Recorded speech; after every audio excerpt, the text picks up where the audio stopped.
La gestion des espèces exotiques envahissantes inclut toutes les actions envisageables, de la prévention de l'arrivée d'une espèce sur un territoire à la mise en œuvre d'interventions, en passant par la surveillance du territoire. C'est une question complexe qui repose sur la connaissance de l'espèce exotique envahissante, sa biologie, son écologie, ainsi que sur une analyse du contexte d'intervention dans lequel on se trouve. Elle comporte des choix stratégiques et techniques et nécessite une démarche préalable de réflexion. Elle fait appel à de nombreux acteurs, les gestionnaires, les usagers, les décideurs, les financeurs, les chercheurs, mais aussi le grand public, et implique un dialogue indispensable entre ces groupes. La prévention est sans conteste la solution la plus efficace et la moins coûteuse pour gérer les invasions biologiques. Réduire ou annuler les introductions d'espèces permet effectivement de limiter les impacts des invasions biologiques. Le phénomène étant global, de nombreuses mesures sont prises à différentes échelles pour développer la prévention.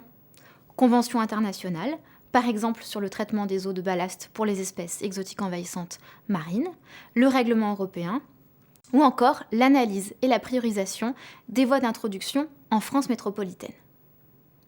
À l'échelle des territoires, les gestionnaires peuvent jouer un rôle important dans la prise de conscience des enjeux des invasions biologiques par le grand public, les usagers et les élus. Ils disposent d'importantes connaissances du terrain et des acteurs et ont des capacités de mobilisation importantes pour diffuser des messages sur la prévention.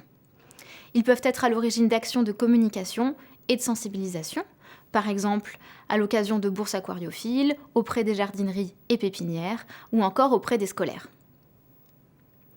Le rythme croissant des introductions des espèces exotiques envahissantes dans le milieu naturel nécessite la mise en place d'une surveillance spécifique du territoire.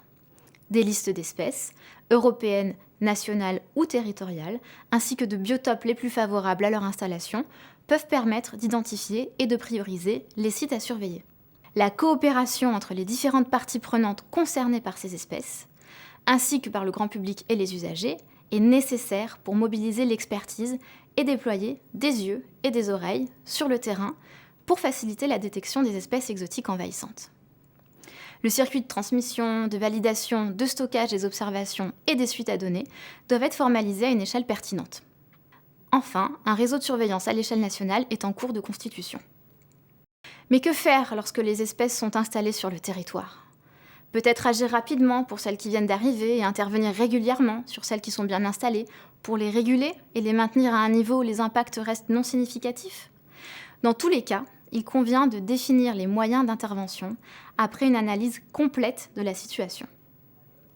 L'état de colonisation d'un territoire concerné par les espèces exotiques envahissantes fait partie des critères indispensables à la décision d'intervenir ou de ne pas intervenir.